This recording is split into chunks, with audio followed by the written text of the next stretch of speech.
अस्सलामुअलैकुम। Horror stories के एक न्यू एपिसोड के साथ मैं हूं मजहर मलिक। कैसे हैं आप लोग? उम्मीद है खैरियत से होंगे। आज मैं आपको दो कहानियां सुनाने जा रहा हूं, सच्ची और खौफनाक कहानियां। पहली कहानी मुझे भेजी है पाकिस्तान गिलगित बल्तिस्तान से हुसैन गुल ने। 2011 का वो सच्चा वाकया। वो कहते हैं कि जब आज भी इतने साल गुजरने के बावजूद मैं उस वाकये को याद करता हूं तो पूरे जिस्म पे रोंगटे खड़े हो जाते हैं। एक ऐसा खौफ जिस्म पे सवार हो जाता है जैसे सब कुछ अभी अभी मेरी आंखों के फिर से सामने हो रहा हो। हुसैन गुल कहते हैं, वो एक सर्द रात थी जब मैं अपने घर में सो रहा था।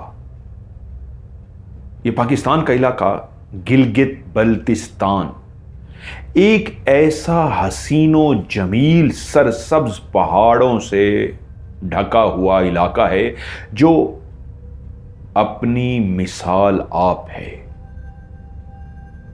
दिन को जाने वाले लोग जो शहरों से दूर दराज से गिलगित बल्तिस्तान पहुंचते हैं तो उस वादी को, उस हसीनो जमील वादी को जो चारों तरफ से लंबे लंबे दरख्तों से भरी हुई है, कई तरह के फल उगते हैं, स्पेशली वहां की खुबानी बहुत मशहूर है।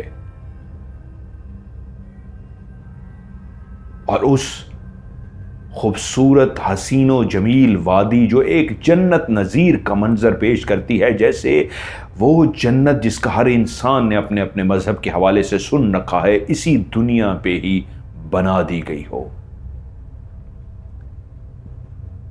और जब रात होती है तो यहां ऐसा लगता है एक और दुनिया आबाद हो गई हो, जो इंसानी दुनिया से बिल्कुल मुख्तलिफ दुनिया हो।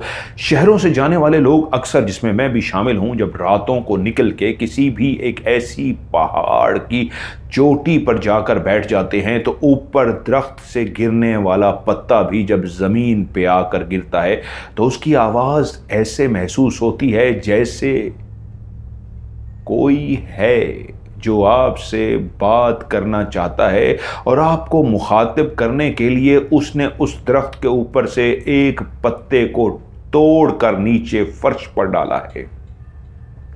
और आप उस आवाज से ना सिर्फ चौंक जाते हैं बल्कि उसी तरफ देखना शुरू हो जाते हैं जहां से वो पत्ता टूट कर आया है। क्योंकि राज की इन्वेस्टिगेशन करते हुए, घोस्ट हंटिंग करते हुए मेरे साथ कई दफा ऐसा हुआ कि अभी प्रोग्राम में कुछ देर थी और 12 बजने का हम इंतजार कर रहे थे तो मैं सबको कहता था खामोश होकर बैठ जाए किसी बाग में, बागीचे में, किसी ऐसी जगह पे। तो वहां हर लम्हे आपको कोई ना कोई आवाज सुनाई देती है जैसे आप इस जगह पर अकेले नहीं हैं। बज़ाहिर उस जगह आप ही होते हैं इन्वेस्टिगेशन करने के लिए, वो इंसान जिन्होंने इक्विपमेंट, कैमरे वगैरह उठाए होते हैं। लेकिन खामोशी इख्तियार करने पे पता चलता है जैसे इर्द गिर्द भी कुछ आवाजें, किसी का चलना, किसी का दौड़ना, किसी का बैठना, किसी पत्ते का तेजी से टूटना, जैसे उसी पत्ते पे किसी ने पांव रख दिया हो, कोई तेज सी रोशनी गुजरी हो। बहुत कुछ आपको महसूस होता है। और स्पेशली गिलगित बल्तिस्तान के ऐसे खूबसूरत जन्नत नज़ीर वादी के अंदर रातों को, वाकई जिस तरह उन्होंने शुरू कहानी में लिखा है कि कितने राज छुपे हैं। क्योंकि गांव के लोग जल्दी सोने के आदी होते हैं, अपने अपने घरों में बंद हो जाते हैं। और सर्दियों में तो वैसे ही सूरज बहुत कम निकलता है, शाम कब ढलती है और कितनी जल्दी रात आ जाती है पता ही नहीं चलता। वो भी सर्दियों की एक ऐसी ही रात थी। शदीद सर्दी अभी नहीं पड़ी थी, मौसम बहुत अच्छा था। रात के तकरीबन 1 बजे के ऊपर नीचे का टाइम होगा, 1:30 बजे या शायद 1 बजे से कम का मैंने टाइम नहीं देखा, लेकिन अंदाजन मेरे घर पर दस्तक हुई। हुसैन गुल कहते हैं कि मैं गहरी नींद सो रहा था, उस दरवाजे पे दस्तक की आवाज़ सुनकर मैं उठ गया, चलता हुआ दरवाजे तक पहुंचा और अभी दरवाज़ा खोलने से पहले गांव वाले जिस तरह आवाज़ देकर पूछते हैं कौन है भाई, ताकि अंदाज़ा लगाया जा सके कोई अपना जानने वाला है, परेशानी में कोई खड़ा है, कोई मुसाफिर है या कुछ गड़बड़ है, कि किसी ने दरवाज़ा तो खटखटा दिया लेकिन बोल नहीं रहा, तो वहां पे वो भी दरवाज़ा नहीं खोलते जब तक एहसास ना हो जाए कि नहीं बाहर खतरा है, बाहर जाना ठीक नहीं है। उसने जैसे ही पूछा कौन है भाई, तो बाहर से हलीमा बीबी की आवाज आई। वो उनकी सास थी जो बाहर खड़ी थी। सास की आवाज सुनते ही उन्होंने दरवाजा खोल दिया, हाथ में टार्च पकड़े कुछ सामान उठाए वो खड़ी थी। उन्होंने मुझे इसलिए जगाया था, आज उनकी पानी की बारी थी। उनका जो बाग था उस बाग के अंदर आज उन्होंने पानी लगाना था। मुझे जैसे ही उन्होंने कहा बेटा हुसैन गुल, रात का टाइम है, तो मैं आज दिल थोड़ा सा अजीब हो रहा था इसलिए तुम्हें बुलाने आ गई कि चलो मेरे साथ पानी लगाने। मैंने कहा माँ जी रुके, मैं आता हूं। मैंने घर से टॉर्च उठाई और हम दोनों घर से निकल पड़े। हर तरफ अंधेरे का राज था। वो खूबसूरत वादी रात की तारीकी में डूबी हुई थी। आसमान जो चांद पर मौजूद था अपनी नीली रोशनी जब इस वादी पे फेंक रहा था, दरख्तों के पत्तों पे जब वो नीली रोशनी टकरा कर नीचे जमीन पर आ रही थी, तो एक ऐसा खूबसूरत मंजर पेश कर रही थी जैसे अक्सर लोगों ने हॉरर मूवीज में, हॉरर ड्रामे में देखा होता है कि रात को जब कोई जंगल के रास्तों से गुजरता है तो कैसा एक साया, खौफनाक, भयानक रास्ता, और हम भी उस खूब अंधेरे को अपनी अपनी टॉर्च जो हमने हाथ में पकड़ रखी थी उसकी रोशनी से, जो उसके अंदर से निकलने वाली रोशनी दूर तक फैलती हुई हमें रास्ता दिखा रही थी। उन टॉर्च की मदद से हम रास्ता देखते हुए आगे बढ़ रहे थे। चांद की रोशनी इतनी काफी थी कि हम रास्ता देख सकें, लेकिन पहाड़ों में निकलते हुए टॉर्च पकड़ना इसलिए भी जरूरी होता है, वहां पे और भी अल्लाह की कई मखलूकात होती हैं, सांप, बिच्छू, कई तरह के जानवर हो सकते हैं। तो टॉर्च पकड़ने का मकसद यही होता है जहां कहीं शक पड़ा उसी जगह पे फौरी तौर पे टॉर्च मार दी। भेड़िए भी वहां पे बहुत, लोमड़ी भी वहां पे, इस तरह के कई जानवर भी पाए जाते हैं। तो कोई जानवर से आमना सामना ना हो तो अपने लिए एक डंडा हाथ में और दूसरी तरफ से वो टॉर्च फौरन उनकी तरफ इस तरह मारी जाती है कि टॉर्च की रोशनी जैसे ही उस जानवर पे पड़ती है तो वो खूनख्वार जानवर भी वहां से भाग जाता है। हम रास्ता बनाते बनाते, क्योंकि रास्ता तो ऑलरेडी बना हुआ था, वो टॉर्च की रोशनी हमें आगे लेकर चल रही थी। हमारे लिए रास्ता इस अंदाज में बना रही थी कि हमारे सामने फैले हुए घुप अंधेरे को वो अपनी उस रोशनी से चीरती हुई हमारे लिए रास्ता बना रही थी कि ये जहां जहां ये रोशनी है, इसी रोशनी के पीछे चलते हुए आओ, यही तुम्हारे लिए एक रास्ता है। हम चलते चलते अरियंग के करीब पहुंच गए। मैं प्रोनाउंसिएशन में भी गलत कर जाऊं, एक लफ्ज़ उन्होंने लिखा है अरियंग। वो कहते हैं, हमारी बल्तिस्तान की ज़ुबान में अरियंग कहते हैं, पहाड़ की चोटी पे बना हुआ एक ऐसा बहुत बड़ा तालाब बनाया जाता है जिस पे पहाड़ का पानी उस तालाब के अंदर जमा हो जाता है और वो एक आबशार की सूरत में नीचे आकर बहता है। जैसे हमारे दूसरे गांव में ट्यूबवेल लगाए जाते हैं, एक बड़ा सा हौज बनाया जाता है, जमीन से निकलने वाला पानी उस हौज के अंदर जमा होता है और वो हौज जो ट्यूबवेल कहलाता है उससे निकल के जमीनों को सैराब करता है। इसी तरह वो कहते हैं हमने भी बल्तिस्तान में गांव वालों ने एक हौज सा बना रखा है जहां पे पानी जमा होता है वो आबशार का, और उसी से निकल के वो आबशार नीचे गिरती है और सबकी वहां पे बारी सिस्टम होता है। ऐसा नहीं है कि आप रोज़ाना पानी लगा सकते हैं। आपको हफ्ते या 10 दिन या 5 दिन 3 दिन जो भी उनका सिस्टम है, उसमें एक दिन आपकी बारी होती है और आपको टाइम बता दिया जाता है, तो उस दिन वो पानी आप अपने बागीचे में अपनी फसलों को, अपने दरख्तों को देते हैं। आज मेरी सास की बारी थी, इसलिए मैं उनके साथ आ गया था। हम जैसे ही उस जगह पे पहुंचे तो वो ऊपर बना हुआ जो अरियंग था, अरियंग से पानी नीचे आ रहा था और वही पानी ही हमने अपने बागीचे के अंदर पहुंचाना था। वो जो बाग बना हुआ था उसका एक मेन दरवाजा था, उसके इर्द गिर्द काफी बड़ी दीवार खड़ी की गई थी। ये खुबानी का और मुख्तलिफ और भी फल लगे हुए थे जिसमें ज्यादा खुबानियां थी, उसका एक बाग है।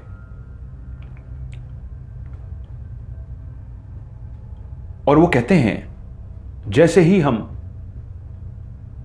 बाग के करीब पहुंचे तो पानी जो ऊपर आबशार से गिर रहा था, नीचे आ रहा था, हम उसका रुख अपनी तरफ मोड़ने लगे, क्योंकि पूरे एक सिस्टम बना होता है सारा ज़मीनों को सैराब करने के लिए। जिस दिन आपकी बानी होती है आप अपनी जगह को ओपन कर लेते हैं, पानी आपकी तरफ आ जाता है। जब आपका टाइम ख़त्म हो जाता है आप उसको बंद कर देते हैं।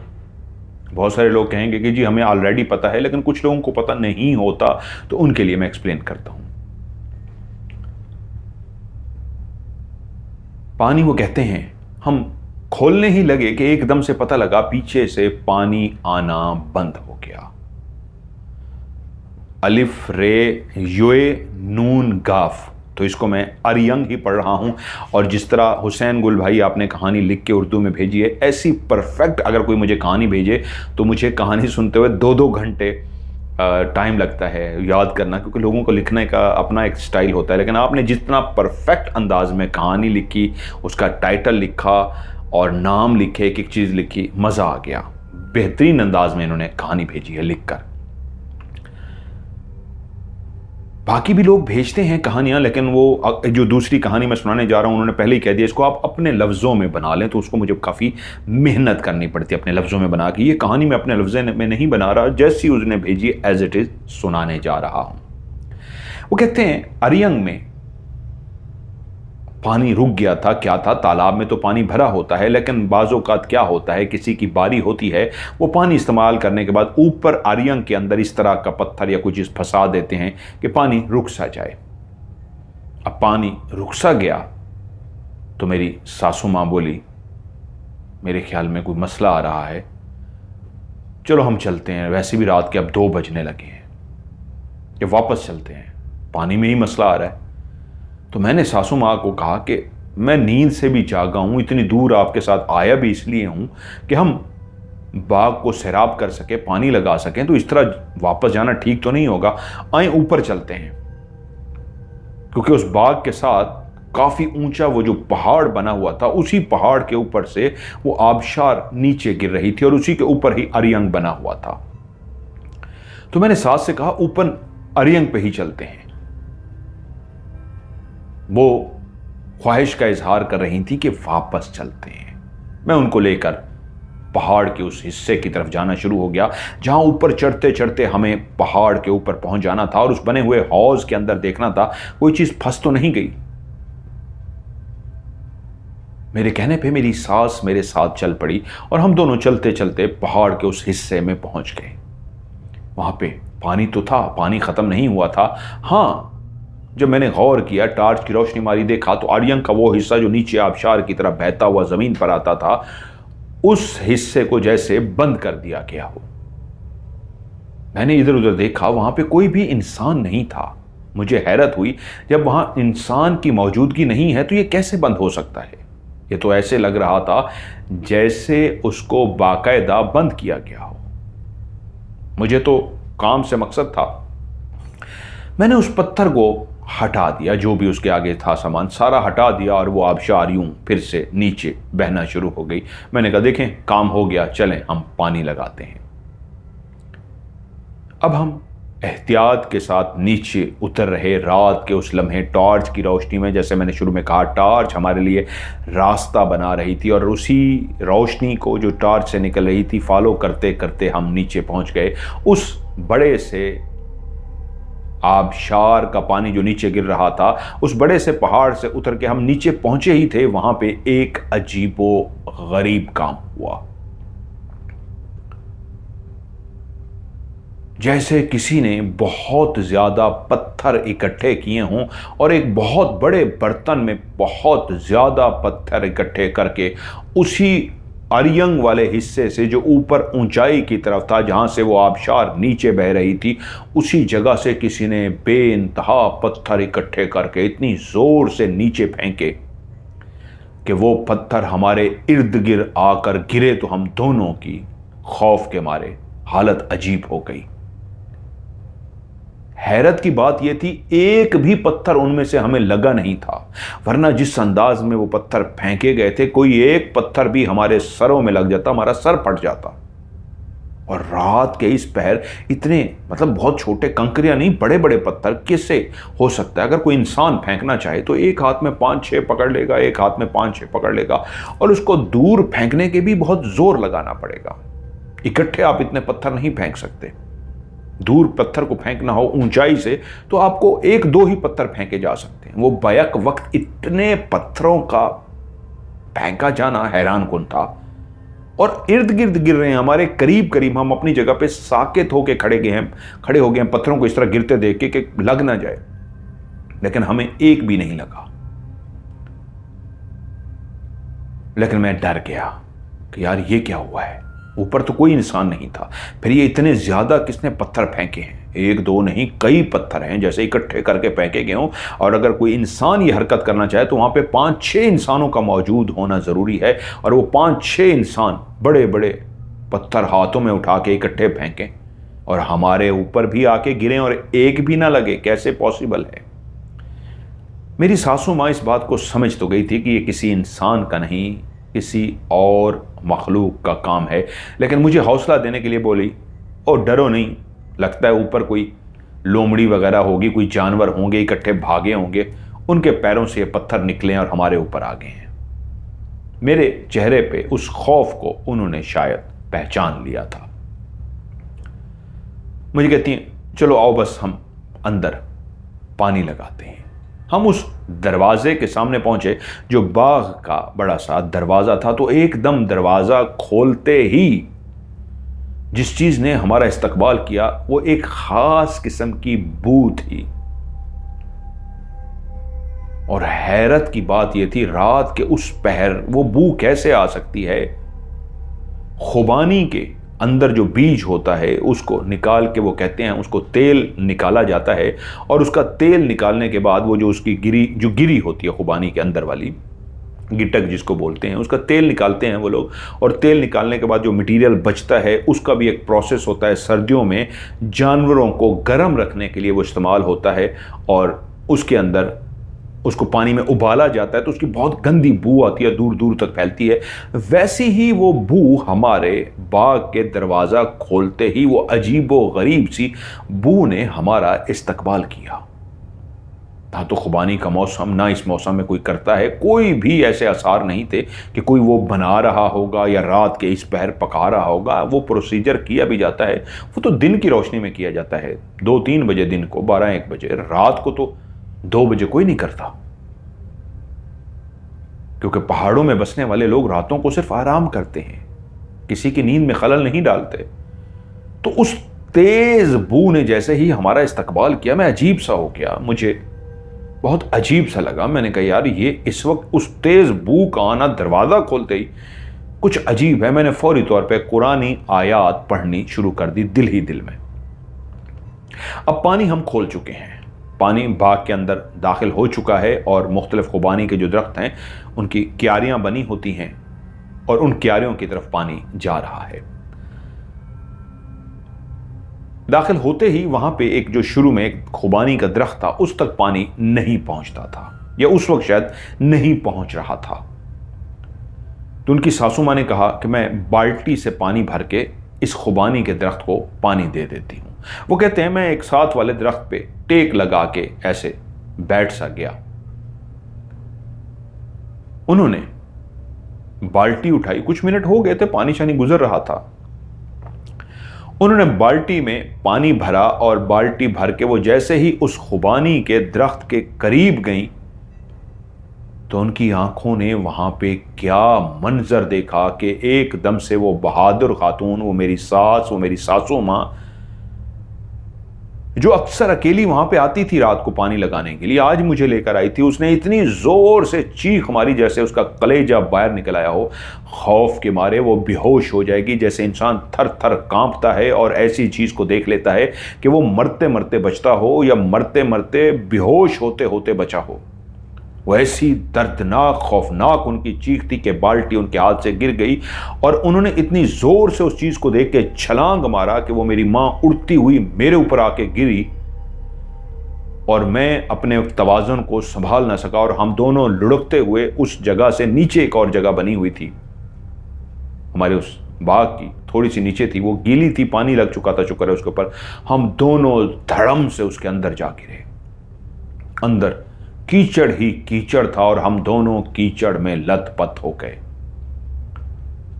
एकदम से उनकी आवाज आई, हुसैन गुल भागो। कुछ भी ना वो कह सके सिवाय इसके कि भागो। उनका वजूद थर थर कांप रहा था। हम दोनों उठे और जल्दी से पानी शानी सब कुछ छोड़ा और भागना शुरू हो गए।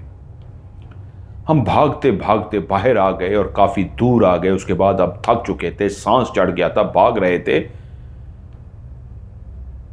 अब तेज तेज चलते हुए, अपने सांस को बहाल करते हुए अब हम घरों की तरफ जा रहे थे, कीचड़ में लथपथ, दोनों खौफ के मारे। ऐसी हालत है, उन्होंने तो कुछ देखा है, चीख मारी है, मैंने देखा कुछ नहीं, लेकिन मुझे पहले ही कुछ एहसास हो गया था, पत्थरों का गिरना और बदबू का आना। मैं कलमात पढ़कर खौफ से जमीन पर बैठ गया था और उसके बाद सांस का इस तरह डरना।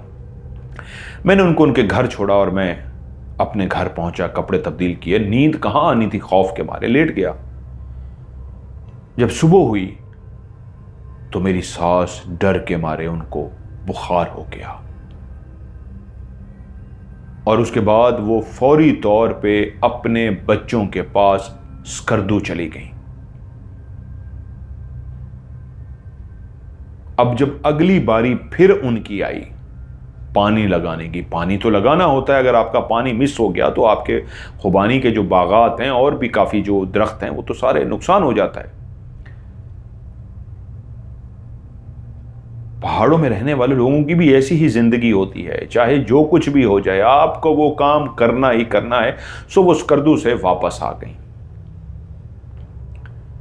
अब उस रात फिर उन्होंने पानी लगाना था।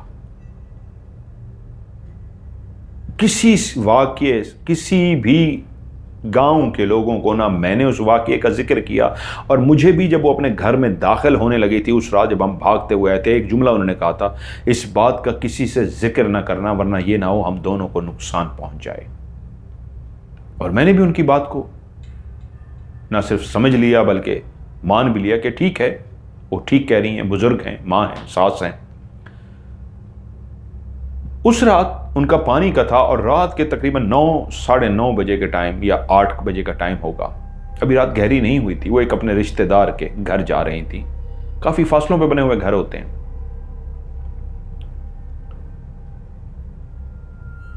वो रिश्तेदार के घर चलती हुई जा रही थी तो रास्ते में एक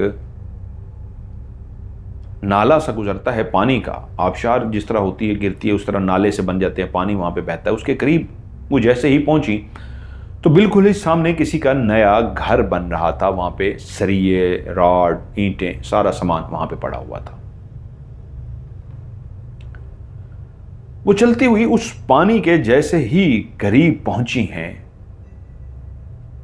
तो किसी चीज ने उनको उठाया है और इतने जोर से हवा में पकड़ा है कि वो अपनी जगह से उड़ती हुई हवा में गई हैं और पकड़ के इतनी जोर से उनको फेंका गया है कि वो उड़ती उड़ती उड़ती वो जिस जगह पे मकान बन रहा था जहां पे लोहे पड़े हुए थे, सरिये पड़े हुए थे लोहे के, उड़ती हुई उन सरियों पे जाके गिरी हैं और इतनी जोर से उनको चोट लगी है कि गिरते ही वो बेहोश हो गई हैं।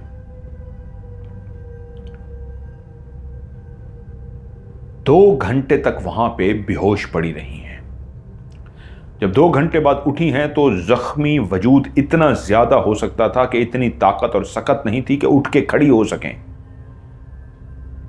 खौफ से बुरी हालत कि मैं 2 घंटे यहां पे बेहोश पड़ी रही हूं, अंदाजा नहीं 2 घंटे, और उसके बाद उठने की हिम्मत नहीं है। तो क्रॉलिंग जिस तरह की जाती है, फौजी जिस तरह अपनी कोहनियों के बल घसीटते हैं अपने वजूद को, तो अपने वजूद को इस तरह घसीटती हुई उस कच्ची सड़क की तरफ जाने की कोशिश कर रही हैं कि शायद कोई मदद मिल जाए, क्योंकि वो जान चुकी थी अगर यहां वो पड़ी रहीं, लेटी रहीं, तो जिस चीज ने उनको उठाकर फेंका है वो उसे मार डालेगी। अपने वजूद को घसीटते घसीटते उनकी किस्मत अच्छी कि सड़क के किनारे पहुंची ही थी। वहां गांव के एक चाचा जी थे, उन्होंने उनको इस हालत में देखा तो फौरी तौर पे उनको उठाया और अपने घर ले गए। लेकिन उसके बाद वो बेचारी ऐसी चारपाई पे लगी, उनका पूरा मुंह सूज गया था, आंखें सूज गई थी, इतना ज्यादा उनका जबड़ा अंदर से टूट गया, मुंह सूज गया, उनके वजूद इतना जख्मी हो गया कि वो चलने फिरने के काबिल नहीं रही थी, और उनके मुंह पे इतना दर्द होता था कि उनका बचना मुश्किल हो गया था। उस मुंह की स्वेलिंग, सूजन की वजह से उनके सारे दांत निकलवा दिए गए, इतना दर्द कर रहे थे उनको। एक ऐसी तकलीफ में थी कि गांव वालों ने फैसला किया कि उनके हक में दुआएं की जाएं, कुरान मजीद का ख़त्म दिलाया जाए, गोश्त का सदका दिया जाए, जो जो गांव के लोग मिलके कर सकते थे उनकी हालत को देख के, क्योंकि उनका बचना नामुमकिन था। गोश्त के सदके दिए गए उसी मखलूक को जो गोश्त लेती है, क्योंकि अगली कहानी भी जो मैं आपको सुनाने जा रहा हूं इसी तरह की खौफनाक कहानी है। गोश्त के उन्होंने सदके दिए, कुरान खानी की, दुआएं की, जो कुछ अपनी तरफ से कर सकते थे उनकी दुआओं के जिंदगी बचाने के लिए गांव वालों ने सब कुछ किया। 1 साल तक वो बिस्तर पर रहीं, लेकिन अल्लाह ताला ने उनकी जिंदगी लिखी हुई थी, वो बच गई। जब वो ठीक हो गई और फिर से जिंदगी की तरफ लौट आई, तो मेरे अंदर तो वो बात मौजूद थी कि मैं उनसे पूछूं, और फिर मैंने एक दिन उनसे यही जिक्र कर ही डाला कि उस रात खुबानी के दरख्त के पास आपने किस चीज को देखा था, जिसके बाद आपने चीख मार के मेरे ऊपर छलांग मारी थी और हम दोनों कीचड़ में लथपथ हो गए थे। तो वो डर गई, उनके चेहरे में फिर से खौफ आ गया। इंसान जब बीमारी में जाता है तो बहुत डरा हुआ होता है, मौत को अपने करीब देख रहा होता है, उसको पता होता है मैं जिस हालत में पड़ा हूं, चल फिर नहीं सकता, हिल नहीं सकता, उठ नहीं सकता, मैं किसी लम्हे भी मर जाऊंगा, उसे मौत का यकीन हो चला होता है। तो वो मौत का जो खौफ है उससे बढ़ के दुनिया में कोई खौफ नहीं है, सबसे बड़ा खौफ ही मौत का खौफ है। जो मौत के बिस्तर से उठ के आई थी उनको और क्या खौफ हो सकता था, लेकिन जब मैंने उस खुबानी वाले दरख्त का जिक्र किया तो फिर से उनके चेहरे पे एक खौफ का साया आया और वो बोली, हुसैन गुल, छोड़ दो उस बात को, तुम जानते हो उस रात जब मैं रिश्तेदार के घर जा रही थी, उसी रात फिर से मैंने पानी लगाने के लिए जाना था। मैं सकरदू से आई इसलिए थी कि फिर से पानी लगा सकूं, मेरे उस बाग की बारी आ गई थी पानी लगाने की।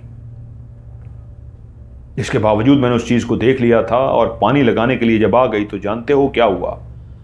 उस रात पीछे से उसी भयानक चीज ने मुझे पकड़ा था और पकड़ के आसमान पे, अब पकड़ के जमीन से ऊपर उठा लिया था और उसके बाद इतनी दूर फेंका था कि मैं जाके गिरी थी और 2 घंटे बेहोश पड़ी रही। और कैसे सिसकते सिसकते जिस्म को घसीटते घसीटते सड़क तक पहुंची थी। मैं नहीं चाहती कि उस चीज़ के बारे में तुम्हें बताऊं और वो चीज़ तुम्हें भी नुकसान पहुंचाए। सिर्फ मुझे नुकसान पहुंचा है, तुम्हें नहीं पहुंचा, तो बेहतर है उस चीज़ के बारे में मत जानना मुझसे। मैं मौत को हाथ लगा के आई हूं।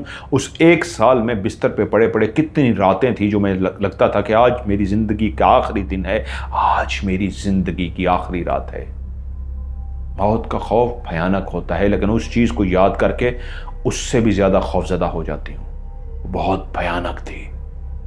मैंने सिर्फ इतना पूछा, क्या वो जिन्नात में से थी?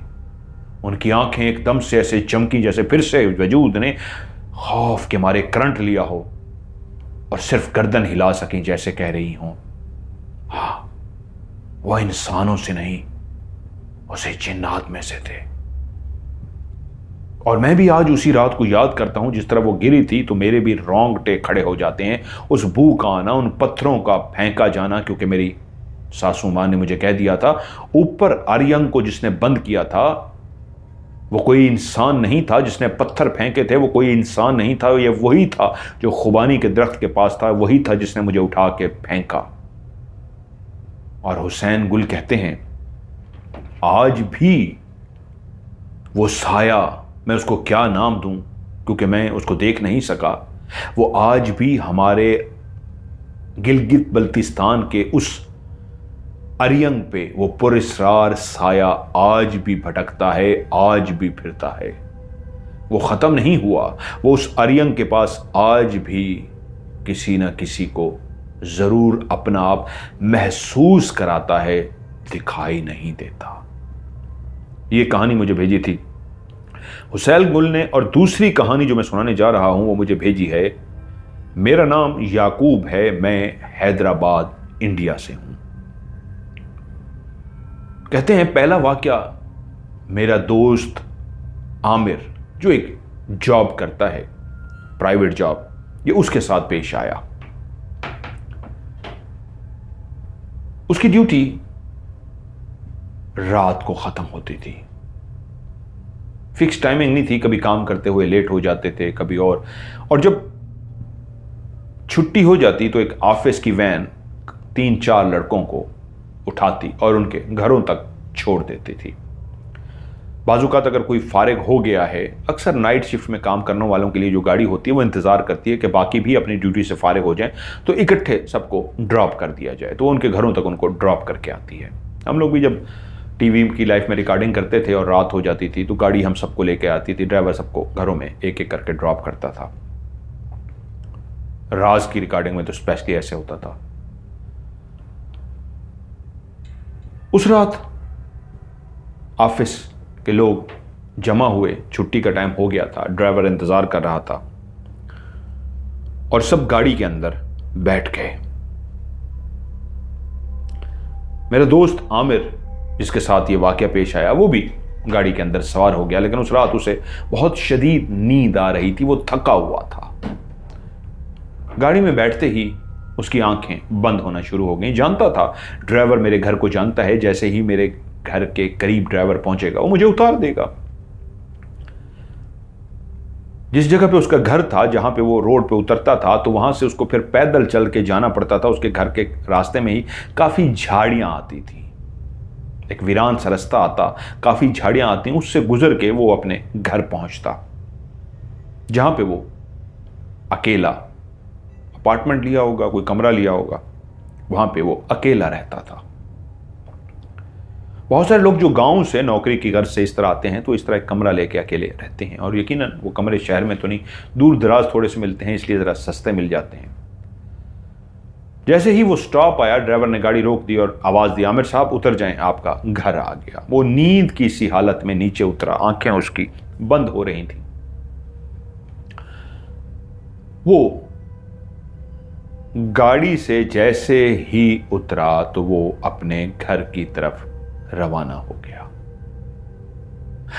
आम दिनों में वो चलते हुए झाड़ियों की तरफ तवज्जो देता था, अलर्ट होकर चलता था, लेकिन आज बहुत ज्यादा उस पर नींद सवार थी, तो वो झूमता हुआ, आंखें बंद किए हुए चलता हुआ उन झाड़ियों के बीच में से गुजर रहा था। तो शायद जब गहरी नींद में होते हैं तो वो जो सीधा रास्ता तो था नहीं कि रास्ता बना हुआ तो उस रास्ते से गुजरना था, झाड़ियां थी उनमें से गुजरना था।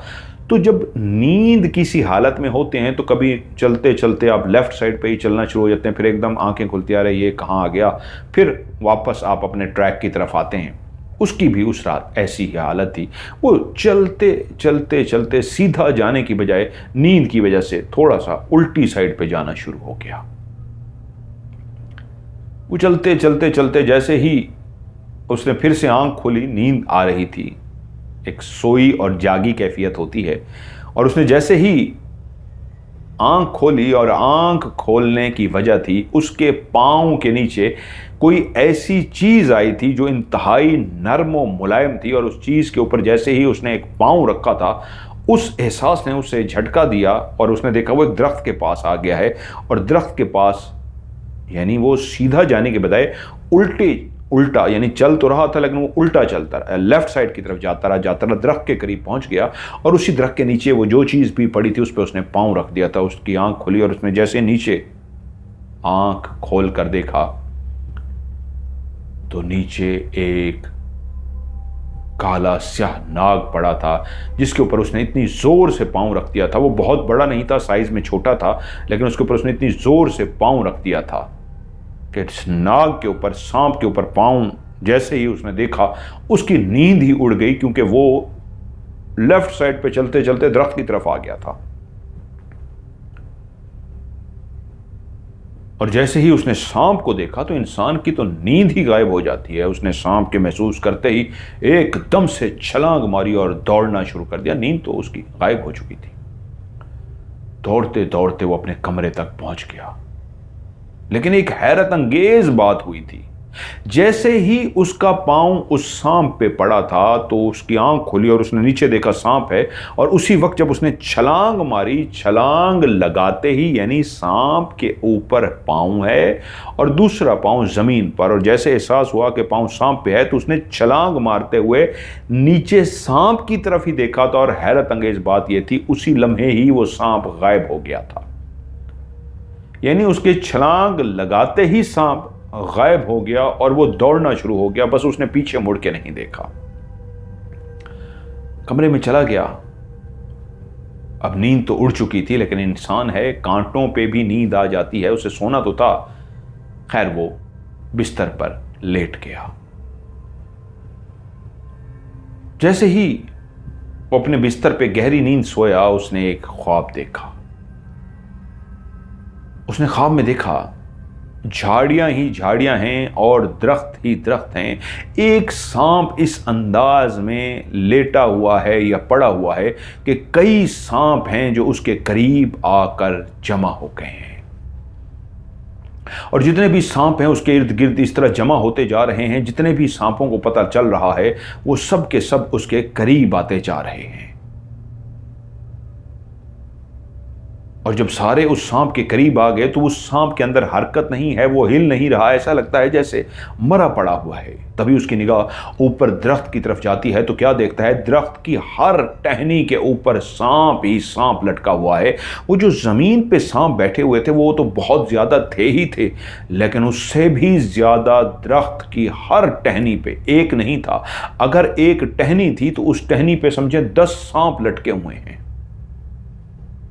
दूसरी टहनी है, उस पे भी जहां जहां सांपों को, और ऊपर जब उसने दरख्त की तरफ देखा तो कोई टहनी की जगह खाली नहीं थी जो बची हो कि वहां पे सांप ना लटका हुआ हो।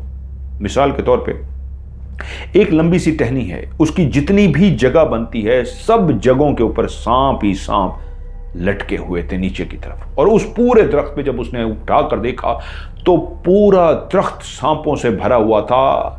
शायद लकड़ी, टहनी उस दरख्त की नजर ही नहीं आ रही थी, इतनी ज्यादा उसके ऊपर सांप थे। वह एकदम इतना डर गया, उसने अपनी जिंदगी में इतना ज्यादा सांप देखे थे कि एक दरख्त की तरफ जब उसकी निगाह गई तो पत्ते नजर ही नहीं आ रहे, इतने सांप लटके हुए हैं जैसे हजारों की तादाद में हो। पूरा दरख्त ही जैसे सांपों का बना हो, पत्तों की जगह पे सांप उगाए हों, इतने ज्यादा सांप ही सांप थे। और वो सारे काले स्याह नहीं थे, उसमें कई मुख्तलिफ कलर के थे, ब्राउन भी थे, काले भी थे, मुख्तलिफ कलर के सांप ही सांप थे। और वो तब क्या देखता है ख्वाब में कि जहां नीचे एक सांप मरा पड़ा है उसके इर्द गिर्द फन फैला के सारे सांप बैठे हैं, मजीद सांप जमा हो के आ रहे हैं, उसको आके देख रहे हैं। वहीं उसी दरख्त पे सांप लटके हुए हैं तो वो क्या देखता है, उन सांपों ने एकदम से पीछे मुड़ के देखा है। और जैसे ही पीछे मुड़ के देखा है तो उसको नजर आया कि वो पीछे उनके खड़ा है जहां सांप मरा है और उसके इर्द गिर्द गोल दायरे की शक्ल में सांप जमा है, उनके बिल्कुल पीछे वो खुद खड़ा है। और जैसे ही सांप मुड़े हैं उसकी तरफ तो वो दरख्तों पे जितने भी सांप थे उन सब ने और नीचे बैठे हुए सांपों ने छलांग मारी है और उसकी तरफ दौड़ना शुरू कर दिया है। उसे ऐसा महसूस हुआ है कि दरख्त पर जितने भी सांप थे वो सब के सब उसके ऊपर गिरने लगे हैं। और जब इंसान को ये महसूस हो कि हज़ारों की तादाद में सांप उसके वजूद के ऊपर गिरने लगे हों तो उसका झटका निकल जाता है। उसका भी आमिर का झटका निकल गया। अरे ये मैंने कैसा भयानक ख्वाब देखा है। वो शायद मेरे सांप पे पाँव आ गया था ना, इसलिए मेरे ऊपर खौफ सवार हो गया है। डर गया हूं मैं बहुत ज्यादा, इसलिए मैंने कुछ ऐसा डरावना सा ख्वाब देखा है। फिर वो सो ना सका। सुबह हो गई, ऑफिस का टाइम हो गया। वो अपने ऑफिस के लिए तैयार हुआ, ऑफिस चला गया। उस ख्वाब को भूल गया, एक ख्वाब ही था, डर गया था। अगले रात जब वो ऑफिस से वापस आया, ऑफिस की गाड़ी ने उसे उतारा तो वो बहुत अलर्ट था, क्योंकि कल रात का वाकया उसे याद आ गया था कि मैं नींद की हालत में था और मैंने पाँव रखा था एक सांप पे, और जब पाँव रख के मैंने छलांग मारी थी तो उसी लम्हे वो गायब हुआ था और फिर ख्वाब भी याद आ चुका था। ये उस वक्त उसको याद आया जैसे ही वो ऑफिस की छुट्टी करके गाड़ी के अंदर सवार हो गया, तो वो सारे मंजर और वो ख्वाब उसे याद आ गया। गाड़ी जैसे ही उस स्टॉप पे रुकी जहां पे उसका घर का स्टॉप था, ड्राइवर ने उसे कहा, उससे पहले ही वो नीचे उतर गया। उसने खड़े होकर इधर उधर झाड़ियों की तरफ देखा, कोई सांप तो नहीं है। वहां पे तो कोई सांप नहीं था। उससे पहले भी अब उसको कभी सांप नहीं मिला था। वो तो कल रात ऐसा हुआ था कि वो नींद की वजह से झोंके आ रहे थे, तो झोंकों की वजह से उल्टा होते होते, यानी चलते हुए जैसे आपको झोंका आता है तो कदम सीधा रखने की बजाय आपका रुख लेफ्ट साइड की तरफ हो जाता है और फिर आप लेफ्ट की तरफ ही चलते जाते हैं। जैसे कोई नशे में धुत होता है और वो चलने की कोशिश करता है तो सीधा चलने के बजाय एक साइड की तरफ चलता जाता है, वैसे ही वो नींद में की तरफ चलता गया था। आज वो हशाश बशाश था, रात का वही पहर था, हर तरफ अंधेरा वही फैला हुआ था। 11-12 बजे का टाइम था। वो एहतियात के साथ पांव रखता हुआ, नीचे देखता हुआ, झाड़ियों को देखता हुआ, पहले कभी वो इतना अलर्ट नहीं था जितना आज वो अलर्ट था। इस तरह वो चलता चलता चलता अपने घर तक खैरियत से पहुंच गया। जब वो घर पहुंचा तो उसने अपना चेंज वगैरह किया और उसने कहा वो कल ख्वाब था और कुछ भी नहीं था, मुझे सो जाना चाहिए। वो बिस्तर पर सोने के लिए लेट गया। ये रात के शायद 3 बजे का या 2:30 बजे का वक्त होगा कि उसकी आंख खुली। जैसे ही उसकी आंख खुली उसे महसूस हुआ कि जैसे घर के अंदर किसी के चलने की आवाज है, कोई इस कमरे के अंदर जैसे कोई चल रहा है, उसके कदमों की आहट सुनाई दे रही है। नींद से वो जाग गया, बिस्तर पे लेटा हुआ उस आहट को महसूस कर रहा है, क्योंकि पहला ख्याल दिमाग में ये आया कहीं नींद में तो ऐसा महसूस नहीं हो रहा, लेकिन अब वो जाग चुका है और उस आहट को सुन पा रहा है। तभी उसके कानों में एक फुनकार सुनाई दी, एक सांप की फुनकार।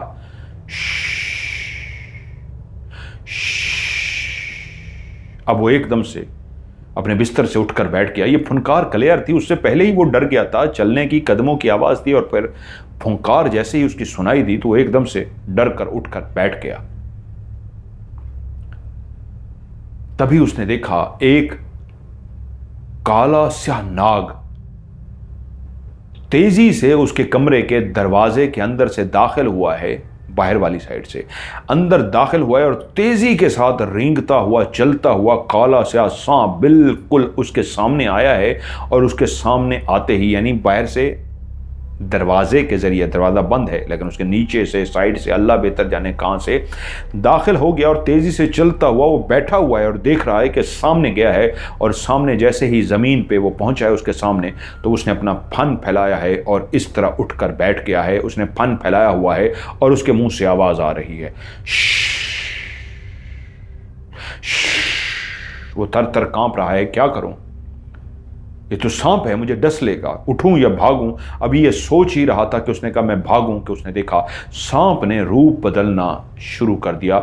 उस सांप की जगह पे, जहां पे उसकी दुम पीछे थी, उसी जगह पे पांव बनना शुरू हो गए और सांप मजीद ऊंचा होना शुरू हो गया। जैसे वो सांप ऊपर की तरफ उठता जा रहा था, फन फैलाया हुआ सांप जिसका काफी हिस्सा जमीन पे फैला होता है, एक थोड़ा सा हिस्सा और फन फैला के बैठा होता है, वो ऊंचा उठना शुरू हो गया, अपने फन को उठाता जा रहा है, उठाता जा रहा है, यहां तक कि उसकी दुम जमीन को टच हो रही है और वो सीधा हो चुका है। नामुमकिन। सांप कभी ऐसा नहीं कर सकता कि इस अंदाज में उठकर खड़ा हो जाए कि उसकी दुम स्टिक की तरह सीधी हो गई हो, पूरा सांप एक लकड़ी की तरह सीधा हो गया हो, उसकी दुम जमीन को टच हो रही हो और वो खुद सीधा खड़ा हो। और जैसे ही वो इस अंदाज में सीधा खड़ा हुआ, लकड़ी की तरह बिल्कुल सीधा, दुम जमीन पे टच हो रही है और सांप अभी तक फन फैलाए ऊपर खड़ा है, कि उसने देखा उसी लम्हे उसी सांप के अंदर से एक वजूद निकला जो एक काला स्याह साया बन गया। एक इंतहाई खौफनाक सा, भयानक सा, काला स्याह ऐसा साया बन गया जिसकी आंखों में से आग निकल रही थी, लाल सुर्ख दहकते हुए, जैसे कोयले होते हैं, आग कोयलों में से निकलती है। कभी आपने शायद देखा हो, इंडिया पाकिस्तान में तो लोग देखते हैं कोयलों को, जलते हुए कोयलों के साथ जब रख दिया जाता है और पंखे की हवा दी जाती है तो वो जो काला स्याह कोयला होता है, जब वो लाल होते होते जल जाता है तो वो लाल सुर्ख तो होता है लेकिन उसके अंदर से आग निकलना शुरू हो जाती है। जैसे लकड़ी को आग लगती है, वो कोयला भी ऐसे लाल सुर्ख होकर आग पकड़ लेता है। तो उसकी आंखें भी ऐसी लाल सुर्ख थी और उसमें से आग बाकायदा बाहर निकल रही थी, शोले निकल रहे थे आग के उसकी आंखों से, जैसे वो शदीद गुस्से में हो। उसका वजूद एक इंसान से मिलता जुलता, उसके पांव, हाथ, जिस्म हुआ, उसके जिस्म पे कोई लिबास नहीं था, लेकिन ऐसा जिस्म बना जैसे कोई बॉडी बिल्डिंग करके बाकायदा कट्स बनते हैं बाजू पे, इसी तरह के कट्स बना हुआ जिस्म उसके सामने खड़ा था, लेकिन इंसानी कद से तकरीबन 1 से 1.5 फुट ऊंचा ही होगा। उसका कद कोई तकरीबन 7 फुट या 7.5 फुट का होगा। और वो एकदम से वो गुस्से में धाड़ा, ऐ आदमजाद, तू मरने के लिए तैयार हो जा। तूने कल मेरे कबीले के एक जिन को मार डाला है। वो वहां पे सांप का रूप धारे हुए लेटा हुआ था और तूने अपना भारी भरकम पैर उस छोटे से जिन के ऊपर जो सांप के रूप में था, इतनी जोर से अपना पांव जाके उसके ऊपर रखा कि उसी वक्त उसका दम निकल गया। तेरा तो वो रास्ता ही नहीं था, तू तो सीधा जाता है, तू कैसे उल्टा चलते चलते साइड के उस दरख्त के पास आ गया था? पहले तो कभी नहीं आया और तूने उसे मार डाला। वो हमारे जिन्नात के कबीले में से ही था और तूने जो ख्वाब में जिनको देखा है वो कबीले के सारे जिन्नात थे जो इकट्ठे हो गए थे और वो सब तुझे मारने के लिए दौड़े थे, लेकिन तेरी आंख खुल गई थी ना, तू समझा ख्वाब देख रहा है। नहीं, वो तुझे सब मारना चाहते हैं। तू जानता है जो तूने ख्वाब देखा है उन्होंने तुझे मारा क्यों नहीं? इसलिए कि फैसला होना था, पंचायत का फैसला। हमने बैठ के एक पंचायत में फैसला करना था कि क्या किया जाए।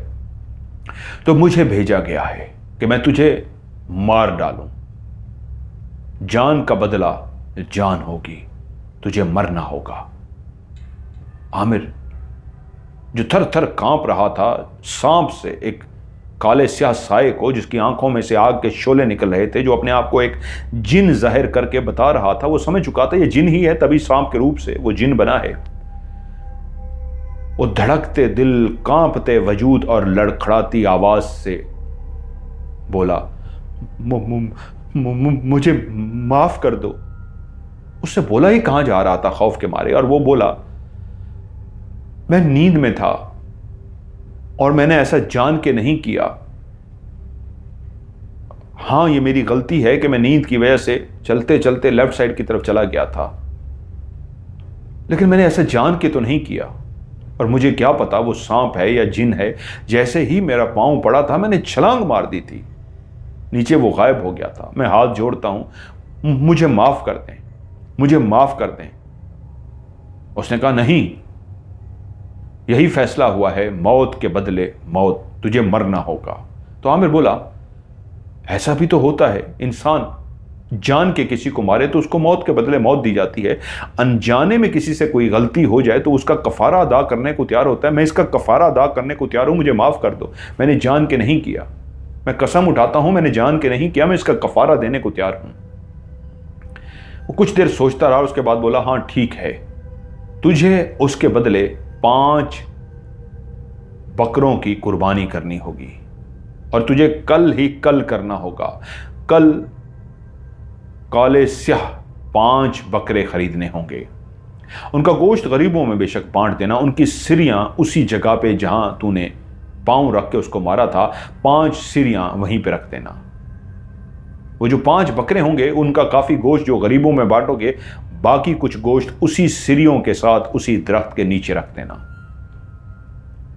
वो और डर गया कि गलती ना कर सकूं, कंफ्यूज हो गया। उसने कहा कितना गोश्त मैं वहां रखूं और कितना गोश्त मैं गरीबों में बांटूं। उसने कहा 1 बकरे का गोश्त और 5 सिरियां वहीं पे रख देना, 4 बकरों का गोश्त बांट देना और कल ही कल करना। अगर कल रात तक ये काम ना हुआ तो तुम मार दिए जाओगे। उसके बाद वो वहीं पे खड़े खड़े दोबारा सांप के रूप में बना, उसी तरह सांप जैसे सीधा खड़ा था दुम के बल पे, उसी तरह सांप बना और फिर वो आहिस्ता आहिस्ता नीचे की तरफ जाना शुरू हो गया, नीचे की तरफ जाना शुरू हो गया और जमीन पे जैसे ही वो सांप बन के चलता हुआ दरवाजे से बाहर निकल गया। आमिर को रात को नींद कहां आनी थी, वो तो सुबह का इंतजार करता रहा। और जिन्होंने कहानी भेजी है हैदराबाद से, याकूब मेरे ख्याल में नाम लिखा है उन्होंने अपना, याकूब हैदराबाद से, उसने कहते हैं मेरा दोस्त है मुझसे रब्ता किया और मुझे सारी बात बताई कि इस तरह मैंने जान बचानी है और मुझे हर सूरत में 5 बकरे खरीदने हैं, आज ही आज जो कुर्बानी करनी है वरना मैं मारा जाऊंगा। कहते हैं हम दोनों दोस्त छुट्टी करके गए, हमने 5 काले बकरे खरीदे, उनका गोश्त बनवाया। 4 का हमने एक इदारे को जाके वो गोश्त कच्चा दे दिया कि ये गोश्त आप लोग खा लें, और 1 गोश्त और 5 काली सिरियां हम लेकर गए और उसको मैंने दे दी। मैं उसके साथ जाने को तैयार नहीं हुआ, मेरा काम था उसके साथ लेना, गोश्त बनवाना और तैयारी करना। एक हम काले बड़े से शापर के अंदर 5 सिरियां और एक अलग से जो शापर था उसके अंदर गोश्त उसको दे दिया और फिर रात के टाइम वो वहां गया। ये तकरीबन रात के 12 बजे का टाइम था। वो अपने घर से निकला, उसने गोश्त उठाया जैसे उसको कहा गया था, फिर पीछे मुड़कर नहीं देखना। वो चलता हुआ गया, दोनों थैले उसने उठाए हुए थे, काफ़ी भारी भरकम थे, और जैसे ही वो उस दरख्त के पास गया उसने थैले उस दरख्त के साथ रखे और फिर से हाथ जोड़ के ऊंची आवाज़ में कहा मुझे माफ़ कर देना, ये उसका कफ़ारा है, मैंने जान के नहीं किया और आइंदा सारी ज़िंदगी में ख्याल रखूँगा। और मुड़ा, पीछे मुड़ के उसने नहीं देखा, वो अपने घर पहुंच गया। लेकिन उस रात भी वो जागता रहा, उसे नींद ना आ सकी। अगली सुबह वो दफ्तर जाने के लिए तैयार तो हुआ, लेकिन वो सिर्फ उस दरख्त के पास जाना चाहता था असल में देखने के लिए। दफ्तर जाने को उसका दिल नहीं था। वो चलता हुआ उस दरख्त के पास गया, ना ही वहाँ पे कोई थैला था, ना ही वहाँ पे कोई चीज़ थी। मुड़ के तो उसने नहीं देखा था, लेकिन सुबह तो वो देख सकता था जब रोशनी निकल चुकी थी। उस वक्त तक उस दरख्त के नीचे अभी कोई नहीं आया था। वो जानता था कि वो पहला शख्स है जो वहाँ पे गया है रोशनी में, वहाँ पे कोई चीज़ भी मौजूद नहीं थी, वो जिन्नात ले गए थे। और उसके बाद याकूब कहते हैं उसने मुझे भी ये बात बताई, लेकिन आज कितना टाइम गुजरने के बावजूद वो उस वाक़ये को याद करता है तो उसके रोंगटे खड़े हो जाते हैं। और इसी तरह याकूब कहते हैं अगला जो ये वाक़या है ये हमारे हैदराबाद में 150 साल पुरानी हवेली है जिसका नाम है इरम मंजिल। ये 150 साल पुरानी है, आज भी वहां इरम मंजिल के नाम से मौजूद है। उस हवेली के बारे में बहुत सारी बातें मशहूर हैं। उस हवेली के बारे में सबसे ज्यादा मशहूर यह है कि यह हवेली हॉन्टेड है, यहां पे जिन्नात का बसेरा है। कई लोगों ने उस हवेली के हवाले से कई बातें मशहूर कर रखी हैं, लेकिन इंसान उन बातों को मानने को तैयार भी हो जाता है। और कुछ इंसान ऐसे होते हैं जो अपनी जिद पे अड़ जाते हैं कि नहीं ऐसा कुछ भी नहीं होता, ये इंसानों का वहम है, ऐसा कुछ भी नहीं है। हमने भी कई वाकयात सुन रखे थे और हमें बताए गए थे, हमें उस पर यकीन था। जैसे उस बंद हवेली के अंदर, उन्होंने पूरा उस हवेली का नक्शा मुझे नहीं भेजा, लेकिन कहते हैं बहुत बड़ी हवेली है इरम मंजिल, बंद है, जो हर वक्त तारीकी में डूबी रहती है। 150 साल पुरानी है। अंदर आप जा सकते हैं, लेकिन यकीनन सी बात है टूट फूट का शिकार है, जिसको बने हुए 150 साल हो गए और पता नहीं कितने सालों से बंद पड़ी हो, तो उसमें कितना जाले, मट्टी, धूल होगी। कई लोगों ने उसके अंदर रात को रोशनी होते देखी थी। वो कहते हैं जब हम उस हवेली के सामने से, इरम मंजिल के सामने से गुजरे हैं, तो उसके अंदर हमें बाकायदा एक रोशनी सी नजर आई है, जैसे किसी ने लाइट जला रखी हो। उसके अंदर तो बिजली है ही नहीं, लेकिन क्लियर लाइट जलती हुई महसूस हुई। कुछ लोगों ने वहां पे बाकायदा कुछ काले स्याह सायों को इधर से उधर मूव होते देखा। कुछ लोग कहते हैं हमने तो बाकायदा इतना भी महसूस किया उस हवेली के अंदर जैसे रात को कोई शादी हो रही हो, चरागा कर दिया गया हो, हवेली को पूरा सजा दिया गया हो, अंदर वाली साइड से, बाहर से नहीं। वहीं पे कहते हैं आदिल नाम का एक लड़का जो इन बातों को कतअन नहीं मानता था, उसका मानना था कि ये दोस्त है वो भी हमारा, कि ऐसा कुछ भी नहीं होता, लोगों ने बातें फैला रखी हैं, पुरानी हवेली है, बंद पड़ी हुई है, टूट फूट का शिकार हो गई, इसका मतलब ये थोड़ा है कि यहाँ पे जिन्नात आ गए हैं। मैंने इस तरह की एक इन्वेस्टिगेशन भी की थी। लाहौर का एक 150 साल पुराना घर था, उसके अंदर हम लोग गए थे और कई चीज़ें रिकॉर्ड हुई थी। मेरे बाद भी शाह मंसूर गया था ये दिखाने के लिए कि जी यहाँ पे कुछ भी नहीं है तो फ्रॉड है, तो वो 10 लोगों को साथ लेके गया था। इन्वेस्टिगेशन 10 लोगों के साथ नहीं होती, जब आप 2 या 3 लोग जाते हैं फिर आपको नज़ारे मिलते हैं। आप शहर पूरा लेके जाएं तो फिर तो कुछ नहीं महसूस होगा, वो एक डरपोक बनता है मंसूर। तो इसलिए वो 10 लोगों को लेके गया था। मोहल्ले वाले कह भी रहे थे कि यार यहाँ पे हमने अपनी आंखों से देखा, लेकिन क्योंकि उन्होंने हमें कहना था जी ये झूठ है और ये है वो है, वरना वो जेन्युइन हवेली आज भी वो कोई लाहौर में वहाँ पर जाके देखे आपको नज़ारे मिल सकते हैं। अकेले जाएँ, 2 बंदे जाएँ, आपको नज़ारे नज़र आएंगे। आदिल ने कहा जी मैं अंदर जाऊंगा, ऐसा कुछ भी नहीं है, ये लोगों की फैलाई हुई बातें हैं, ऐसा कुछ भी नहीं होता। और एक रात आदिल ने अंदर जाने का प्रोग्राम बनाया। वो कहता है, आदिल कहता है उसकी ज़बानी कि मैं रात के 12 बजने का इंतज़ार कर रहा था। लोगों का कहना यह था कि जब रात के 12 बज जाते हैं तो उसके बाद इस हवेली में बहुत कुछ होता है। उन्होंने कहा जी मैं 12 बजे तक इंतज़ार करता रहा। 12 बजे गली मोहल्ला सब कुछ सुनसान हो गया, बंदा ना बंदे की जात। अगर कोई इंसान उस वक्त खांसता भी है तो बाहर गली में आवाज़ आ जाती है, लेकिन उस वक्त 12 बजे किसी के खांसने की भी आवाज़ नहीं आ रही थी।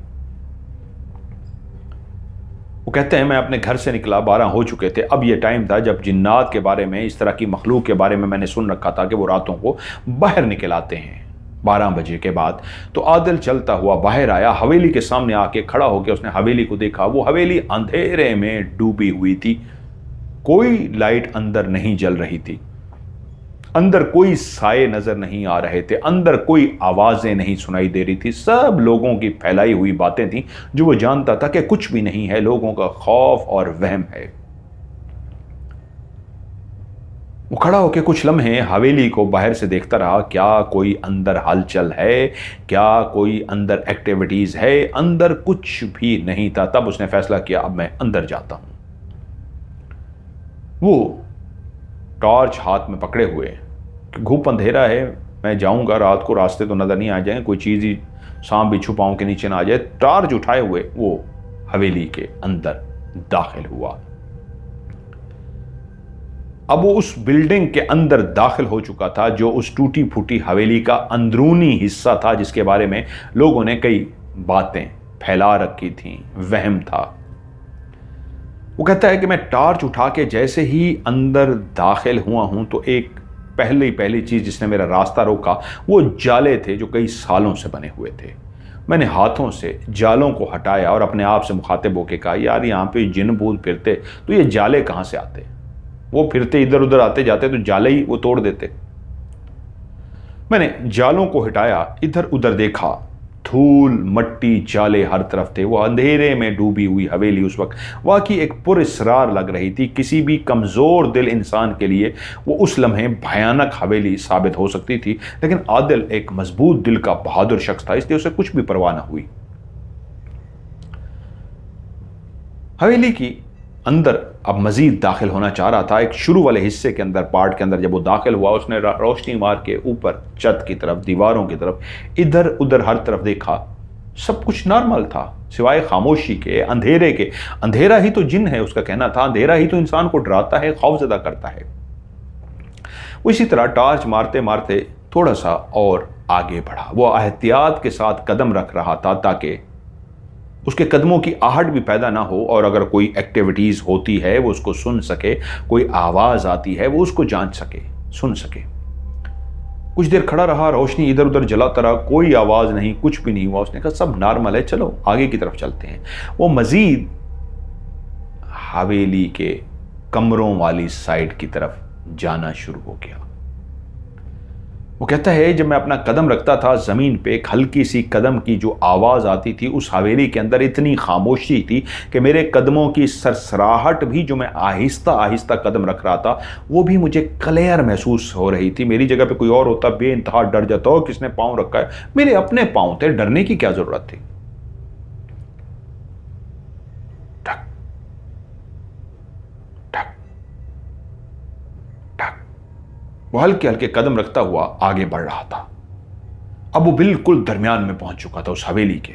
अब अगर कोई भी आवाज सुनाई देती, वो ऐसी जगह पे खड़ा था जो उस हवेली के अंदर से सुनाई देती। अब वो बाहर की आवाज को नहीं सुन सकता था क्योंकि उस हिस्से में खड़ा था जहां पे अब बाहर की आवाज नहीं आ सकती। कि तभी उसे पहली दफा एक आवाज सुनाई दी, जैसे कोई चल रहा हो हवेली के अंदर और पांव इस तरह रख रहा हो जैसे कुछ लोगों की आदत होती है अपनी जूती को घिसा कर चलते हैं। कुछ लोग चलते हुए अपने कदम को उठाते हैं और आगे रखते हैं, और कुछ लोग पीछे वाले हिस्से को घिसाते हैं और घिसाने के बाद कदम उठाते हैं। ऐसे ही कदमों की आवाज थी जैसे कोई अपनी जूती को या पांव को जमीन पे घिसा कर रख रहा हो, घसीट रहा हो। और ये आवाज इतनी करीब थी, उसे लगा कि कोई बाहर से नहीं हो सकता, ये अंदर ही है। उसने अपने आप से कहा, मैंने दोस्तों को तो कहा था कि मैं अंदर जाऊंगा इस हवेली में और अकेला जाऊंगा, तो लगता है उनमें से कोई मुझे डराने की कोशिश कर रहा है। 3-4 दोस्त इकट्ठे होकर अंदर आ गए हैं, 3-4 को तो डर नहीं लगता, अकेले को डर लगता है, तो ये पांव घसीट के आवाज पैदा कर रहे हैं, मुझे डरा रहे हैं। उसने सिमत का अंदाजा लगाया, जिस सिमत से वो चलने की आवाज आ रही थी वो उसी तरफ बढ़ना शुरू हो गया बगैर डरे, और टार्च जलाए जलाए जब अंदर की तरफ गया तो एक कमरे के अंदर क्या देखता है, पूरे फर्श पे मट्टी ही मट्टी है, लेकिन कोई चलने फिरने का निशान नहीं है। सिर्फ 2 कदमों के निशान हैं, जैसे नंगे पांव कोई जमीन पे चला हो और उसने अपने कदमों को कुछ देर घसीटा हो, बकायदा निशान बने हुए थे। यानी एक होता है कदम रख के चलना, उस जगह पे पांव का निशान कैसे था, जैसे पांव को पहले रखा गया हो और पांव की पीछे वाली एड़ी को थोड़ा सा घसीटा गया हो, ऐसे 2 पांव के घसीटे गए निशान बनाए गए थे। इसको देखकर वो समझ गया कि यार ये तो किसी एक इंसान के पांव हैं। इसका मतलब है मेरे बाकी दोस्त जो हैं वो छुपे होंगे, दरवाजे के उस तरफ खड़े होंगे, एक को कहा होगा अभी अभी कि तू जरा चल, उसको आवाज़ पैदा हो, वो डरे, तो वो इधर खड़े होंगे। वो तेज़ी से चलता हुआ दरवाजे के करीब गया, रोशनी मार के देखी, वहाँ पे कोई कदमों के निशान नहीं। दूसरी तरफ जहाँ वो कदम चलते हुए गए हैं और दरवाजे पे पहुँच के वो कदमों के निशान ख़त्म हो गए हैं, उस दरवाजे के बाहर भी उसने देखा निशान नहीं है। अब वो पहली दफ़ा चौंक पड़ा कि अगर कोई इंसान या कोई भी चीज़ जो चलती हुई इंसानों में से आए तो जहां जहां इंसान चलेगा, क्योंकि उसने देखा था उसके कदमों के निशान मौजूद थे, जो जूती उसने पहन रखी थी उस जूती के निशान हर जगह पे बन गए थे। तो जो दरवाजे से अंदर दाखिल हुआ था, दरवाजे के परली साइड पे भी उसके चलने के निशान होने चाहिए थे। अच्छा चलें, वो दाखिल हो गया। अब वो कदम रखता रखता दूसरे दरवाजे तक जब गया है तो वहीं उसको खड़े मिलना चाहिए, क्योंकि अगर वो दरवाजे से दूसरी तरफ जाता है तो वहां पे भी मट्टी पड़ी है, वहां पे भी धूल है, उसके पाँव के निशान होने चाहिए। अगली जगह पे भी पाँव के निशान नहीं हैं, यानी इस कमरे के एक दरवाजे से दूसरे दरवाजे तक तो बीच में चलने के पाँव के निशान हैं, लेकिन दरवाजे के लेफ्ट साइड वाले दरवाजे के भी बाहर वाली साइड पे कोई निशान नहीं, और इधर जो पहुंचा है चलते चलते दूसरी तरफ भी कोई निशान नहीं। वो घबरा गया कि कोई इंसान शरारत कर रहा होता तो ये पॉसिबल नहीं है वो इस तरह कर सके। ये क्या है? वो उन कदमों को अब गौर से देख रहा है। उसकी उंगलियां बिल्कुल ऐसी हैं, इंसान से मिलती जुलती हैं नहीं, लेकिन वो पांव खराब हुआ है, क्योंकि जब उस पांव को उस फर्श पे रखा गया है और उसके बाद एड़ी को घसीटा गया है तो उंगलियों के निशान भी खराब हुए हैं क्योंकि घसीटा जा रहा है पांव को। उस पांव को कुछ देर तक गौर से देखता रहा और पहली दफा उसे महसूस हुआ यह कुछ बात अजीब व गरीब सी है। अब उस जगह पे खड़े हुए एक पहला उसे एक साइन मिला था और जो उसको यकीन हो चला, हाँ ये कोई शरारत नहीं है, ये कोई जेन्युइन हरकत है, कि उसी लम्हे उसे महसूस हुआ साथ वाले कमरे के अंदर कोई चीज नीचे गिरी है। अब वो तेजी से दौड़ता हुआ उसी कमरे की तरफ गया जहां पे गिरने की आवाज आई थी। जैसे ही वो कमरे के अंदर दाखिल हुआ, जाले से भरा हुआ था, उसके अंदर तो इंसान दाखिल हो ही नहीं सकता था, उसका एक ही दाखिली दरवाजा था और वही से ही आप अंदर जाते और बाहर आते। और चारों तरफ उसने देखा इस दरवाजे के सिवा दीवार ही दीवार थी। तो अगर कोई इंसान इसके अंदर दाखिल हुआ था तो जाला उसको हटाना चाहिए था, जिस जाले ने पूरे दरवाजे को बंद कर रखा था। जब उसने पूरे जाले को हटा दिया तो इधर उधर देखा तो उसके जहन में आया कोई चूहा होगा जिसने किसी चीज को गिराया होगा और उसकी आवाज पैदा हुई है। टॉर्च से इधर उधर देखने के बाद इतना तो अंदाजा हो गया इंसान नहीं आ सकता, हाँ चूहा टाइप कोई चीज होगी, उसने गिरा दिया होगा। उसने उस कमरे का देखा, कोई पांव के निशान नहीं। वहां से जैसे ही मुड़ने लगा तो बिल्कुल उसके कान के करीब एक सरगोशी सुनाई दी, जैसे किसी ने सांस लिया हो।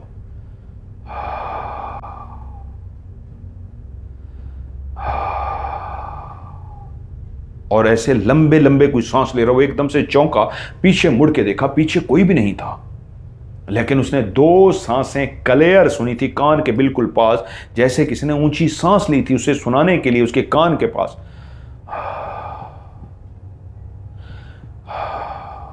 उस बंद इरम मंजिल की उस बंद हवेली के अंदर, खूब अंधेरे के अंदर वो अकेला आदिल खड़ा है। उसके हाथ में एक रोशनी है। अभी अभी उसने कमरे के जाले को ख़त्म किया है, रास्ता बनाया है अंदर दाखिल होने के लिए जहाँ पे कुछ गिरा था, उससे पहले पाँव के निशान। और अभी अभी उसके कान के करीब जब किसी ने इस तरह सांस ली तो वो चौंक गया। उसे लगा कि नहीं, अब ये वहम नहीं था, मेरे कान के करीब किसी ने सांस ली है। जैसे ही इस बात का उसको एहसास हुआ, उसी लम्हे उसने देखा वो जो सामने एक कमरे का दरवाजा है, उस दरवाजे से कोई तेजी के साथ एक काला स्याह साया है जो तेजी के साथ गुजर गया है। उसने जैसे ही उस साये को तेजी से गुजरते हुए देखा, उसको समझ लग गई कि ये क्या है, ये मेरा वहम नहीं है, एक काला स्याह साया था जो तेजी से गुजरा है। उसने वहीं खड़े होके, अब वो खौफ में आ चुका है उस सांस को सुनने के बाद, अब अपने आप से पूछ रहा है, हाँ भाई बहादुर आदिल, अब उस तरफ जाना है या बस? तो उसने कहा, यार ये तो बुज़दिली होगी, हाँ मैं डर गया हूं लेकिन मुझे देखना जरूर चाहिए। फिर से जमा कर रहा है अपनी हिम्मत को। उसने टॉर्च जलाई और आहिस्ता आहिस्ता, उसके कदम उठ नहीं रहे, उसके पांव भारी हो गए हैं, उसका वजूद के अंदर से आवाज आ रही है, ना कर आदिल, ना कर, तू गलत कर रहा है, अब देख चुका है। फिर भी बेवकूफ़ी कर रहा है, लेकिन वो कह रहा है नहीं मैंने देखना है। वो कदम उठाता उठाता उस दरवाजे के जैसे ही करीब पहुंचा जहां पे उसने साये को गुजरते हुए देखा था। एक दरवाज़ा उस कमरे का खुला हुआ था, एक दरवाज़ा बंद था। उसने बंद दरवाजे को धक्का दिया तो वो दरवाज़ा एक आवाज़ पैदा करता हुआ खुल गया।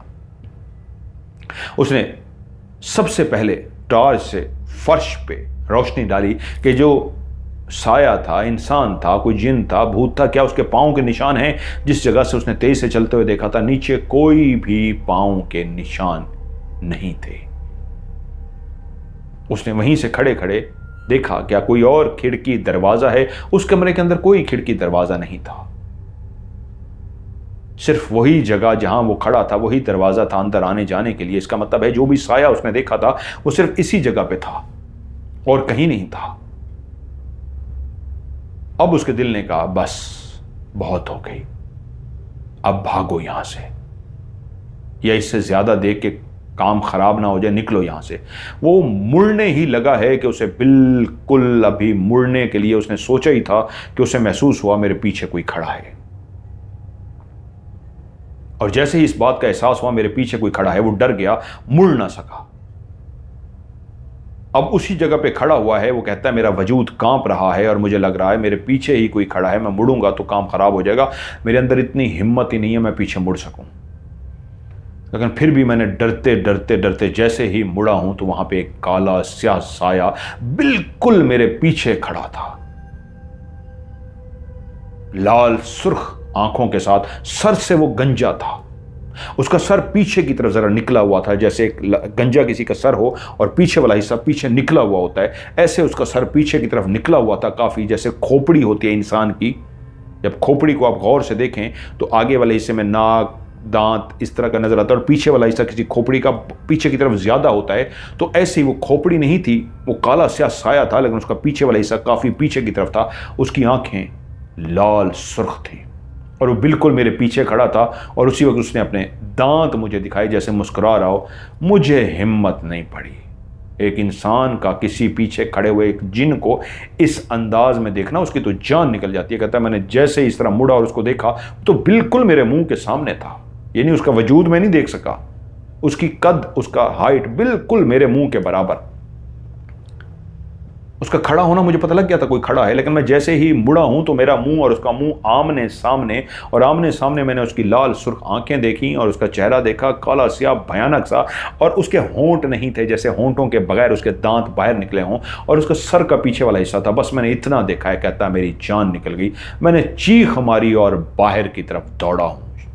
ये तो खुदा का करम हुआ कि मैं बेहोश नहीं हुआ, मैं भागा हूं। लेकिन मैं जैसे ही भागा हूं, मेरी आंखों ने जो आखिरी मंजर देखा था वो आज भी मुझे याद है। एक तो पीछे आवाज़ें आ रही थी, जैसे चीज़ों को, सामान को भारी भरकम, छोटी मोटी प्लेटें, बर्तन नहीं, जैसे भारी भरकम सामान होता है, जैसे बेड है, कोई मेज़ है, कोई कुर्सी है, कोई अलमारी है, कोई टेबल है, उसको उठाकर कोई फेंक रहा हो। ऐसे चीज़ों की फेंकने की मुझे आवाज़ें आई, कोई दड़ाज दड़ाज दड़ाज चीज़ें फेंक रहा हो। मुझे कहाँ होश था, मेरे कान क्लियर उन आवाज़ों को सुन रहे थे, लेकिन मैं दौड़ा हूँ भागते भागते।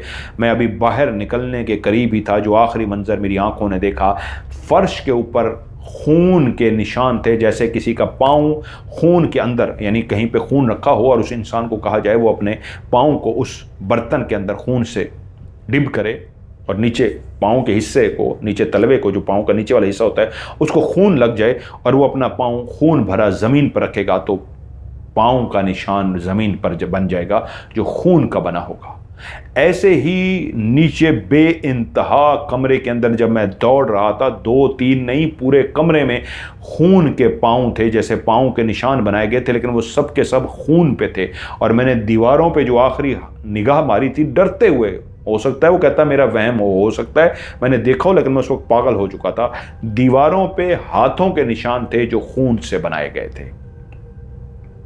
वो आखिरी कमरा जिससे मैं निकला था, उसकी दीवारों पे मेरी टॉर्च खौफ से भागते हुए जो मैं देख सका था, और इतने ज्यादा थे क्योंकि मैं हवास भागता था, डरा हुआ था, पागलों की तरह भाग रहा था, मुझे कभी नजर ना आते, क्योंकि अब तो मैंने देखना मकसद ही नहीं था। जब मैंने मुड़ा और मेरे पीछे मैंने उसको खड़े हुए देखा तो मेरी तो खत्म हो गई, हवा निकल गई, और मैं जब भागा हूं तो इंसान को कहां होश होता है। लेकिन भागने के बावजूद जिस कमरे से निकल के मैंने बाहर पहुंचना था, उसकी दीवार पे इतने ज्यादा हाथों के निशान थे जो खून के बने हुए थे कि हर तरफ हाथों के निशान ही निशान थे।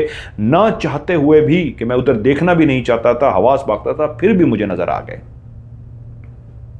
कि दीवारों पे, पूरी दीवार को जैसे हाथों के निशान से भर दिया गया हो, खून लगा हो हाथों पे और उसको दीवारों पे छापा गया हो। हर तरफ खून के निशान ही निशान थे।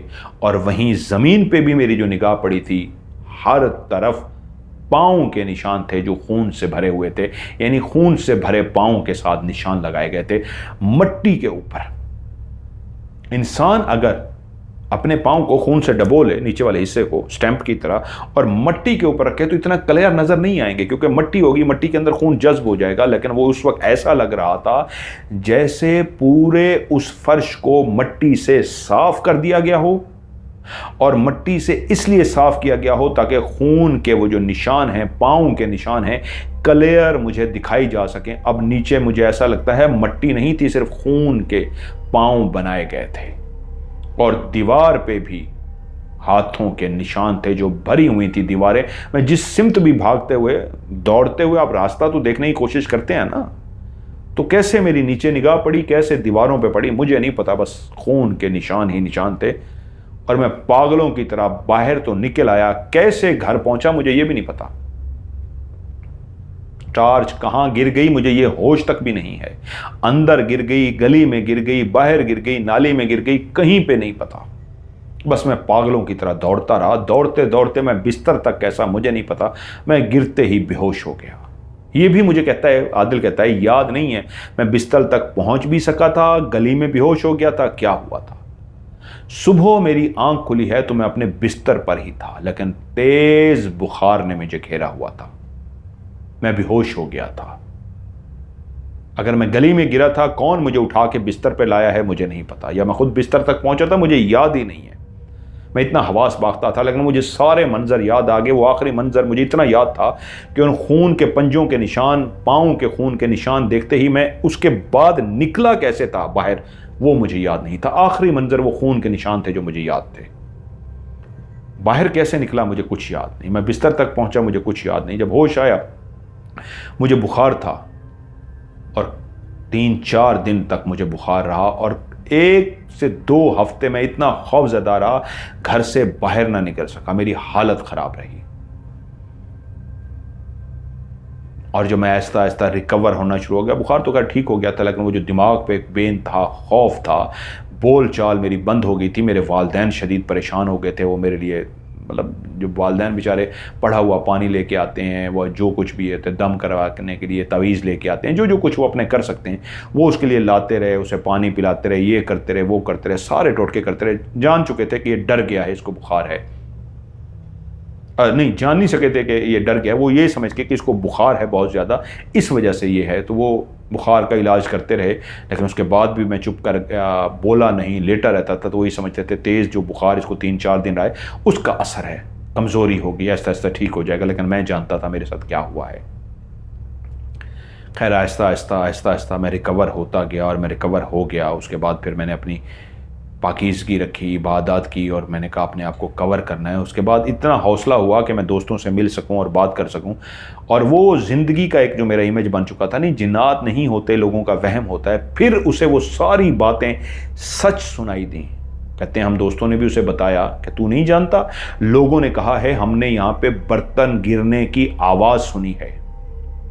सिर्फ रोशनियां नहीं देखी, कई लोगों ने बर्तन सुनने की आवाज़ सुनी थी। कई लोगों ने कहा हमें बातें करने की आवाज़ सुनाई दी है। इरम मंजिल से रात को ऐसे लगता है जैसे अंदर औरत और मर्द आपस में बात कर रहे हो। एक बंदे ने तो यह तो कहा, मुझे लगा कोई पूरी फैमिली है जिसके बच्चे भी हैं, औरतें भी कई ज़्यादा हैं, मर्द भी कई ज़्यादा हैं, और तकरीबन एक घर के अंदर 8-10 लोग जब इकट्ठे बोलते हैं तो उसको रात की उस खामोशी में, वो कहता है जब मैं गुजरा तो मुझे अंदर से ऐसे 8-10 औरतों मर्दों के बोलने की आवाज़ आई, और बच्चों की भी आवाज़ आई। किसी को रोशनी नजर आई। उस इरम मंजिल को अब वो कहते हैं मुस्तकिल बंद कर दिया गया है, अबंडेंट है। इसकी वजह यही है कि जब इतने ज़्यादा उसके अंदर वाक़यात हुए हैं, बहुत ज़्यादा लोगों ने उसके अंदर, कुछ लोगों का वहम भी हो सकता है, लेकिन कई लोगों ने वहां पे जेन्युइन चीजें देखी हैं। और जब इंसान ऐसी जगहों पे बेइंतहा चीजों को देख लेता है, और जिसके बाद आदिल के साथ इतना बड़ा वाकया हुआ कि वो बात छुपी ना रह सकी। जब आदिल ठीक हुआ, उसको अपने वालिदैन को भी बताना पड़ा कि मेरे साथ ये हुआ है, मैं अंदर गया हूँ, और उसके दोस्तों को भी पता चल गया। क्योंकि बात निकली इस तरह कि आदिल जब बुखार में तपा तो दोस्त तो जानते थे ये रात को वहाँ गया है। जब अगले दिन उसका पता करने गए तो वो शदीद बुखार में था, खौफ से उसकी इतनी हालत थी कि वो बता किसी को नहीं रहा था। दोस्त समझ गए थे ये रात वहाँ गया है, चुप कर गए। घर वालों को उन्होंने भी नहीं बताया उसके आदिल को कि अगर हम इसके घर वालों को बताते हैं तो वो हमसे खफा होंगे कि आपने हमें क्यों नहीं बताया जब आपको पहले से पता था कि इसने वहां जाना है। तो वो भी चुप कर गए। और जब वो ठीक हो गया और बाहर आना शुरू हो गया, और उस बात की दोस्तों ने तस्दीक भी कर ली, हाँ वो गया था और उसके साथ मामला हुआ है, तो फिर ये बातें कहाँ छुपती हैं। ये बातें मजीद फैल गई इरम मंजिल के मुतालिक। तो वो पहले से ही मशहूर थी, जिन्नात का वहाँ पे बसेरा है। और इस बात की ये तस्दीक थी, आदिल जैसा बहादुर लड़का जो मानता नहीं था, वो इतना खौफजदा हो गया था, रात को गुजरता नहीं था। और वो तमाम लोग जिन्होंने गवाही दी थी, जिन्होंने अपनी आंखों से देखा था, वो भी फिर सामने आ गए कि हमने तो आपको झूठ थोड़ा बोला था, हमने तो खुद अपनी आंखों से गिरने की आवाज़, चलने की आवाज़, हंसने की आवाज़, रोने की आवाज़, खुशबुएं आती हैं जैसे कोई खाना पका रहा हो, जैसे कभी बिरयानी बन रही हो, जैसे कोई मटर कौरमा पक रहा हो, कई तरह की। और कई लोगों ने बहुत बुरी स्मेल भी बताई थी कि हम गुजरे थे तो इतनी गंदी स्मेल आ रही थी अंदर से कि हम परेशान हो गए। तो इतनी चीज़ें जब नज़र आती हैं, स्मेल का आना, खुशबू का आना, तो इसका मतलब है वहाँ पे किसी चीज़ का बसेरा है।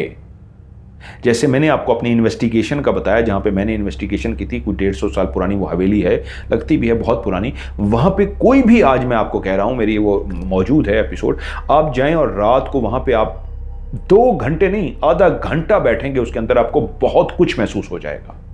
जैसे एक रेलवे स्टेशन का क्वार्टर है, रिकॉर्ड रूम है लाहौर का, रिकॉर्ड रूम रेलवे स्टेशन का, वो आज भी मशहूर है। आप उस बिल्डिंग के अंदर जाएंगे, रिकॉर्ड रूम वाले आपको बता देते हैं नहीं जाना भाई, मर गए तो हमारी जिम्मेदारी नहीं है। वहाँ पे कई मौत वाक़या हो चुकी हैं। अंदर दाखिल होते ही हमने मंजर रिकॉर्ड कर दिया था, राज प्रोग्राम में मैंने दिखाया था। आप वहाँ पे आधा घंटा बैठे, आपको पता चल जाता है। तो जो इस तरह की मंजिलें हैं, इरा मंजिल टाइप, और इस तरह की कई बिल्डिंग हैं, लाहौर में भी हैं, पाकिस्तान में भी काफ़ी जगह हैं, अमेरिका में हैं, मैंने रिकॉर्ड किए हैं, आगे आपको एडिट करके दिखाऊंगा। जो एक भूत बंगले का मैंने उसको नाम दिया, और रात को यहाँ पे रिकॉर्ड सर्दी थी और वार्निंग आई हुई थी कि आज बाहर नहीं जाना, सर्दी से मौत भी वाक़ हो सकती है। तो मैं अकेला निकला बाहर और मैं वहाँ पे उस भूत बंगले के पास गया और उसकी मैंने रिकॉर्डिंग की, मैंने बहुत कुछ रिकॉर्ड किया वहाँ पे। तो ऐसी जगह जो कई सालों से बंद होती हैं, वहाँ पे जिन्नात बसेरा कर लेते हैं। आप उनको जिन ना कहें बेशक, लेकिन यूं कह लीजिए छुपी हुई मखलूक, अनदेखी मखलूक, हिडन एंटिटी वहाँ पे अपना बसेरा कर लेती है। और जब इंसान उसकी खोज में वहाँ पे जाता है तो अपना आप महसूस कराती है। तो उनका कहना यह है, जिन्होंने कहानी भेजी है, मोहम्मद याकूब नाम है उनका, मेरा नाम याकूब है, कि वो हवेली अब मुस्तकिल तौर पे इस अंदाज में बंद कर दी गई है कि कोई अंदर दोबारा ना जा सके, और ताकि उसको नुकसान ना हो। आज की ये कहानी आपको कैसे लगी, नीचे फीडबैक में, एक नहीं 3 कहानियां मैंने आपको सुनाई हैं, कैसी लगी आपको ये तीनों कहानियां, नीचे फीडबैक ज़रूर दीजिएगा। वीडियो को लाइक कीजिएगा, दोस्तों के साथ शेयर ज़रूर कीजिएगा।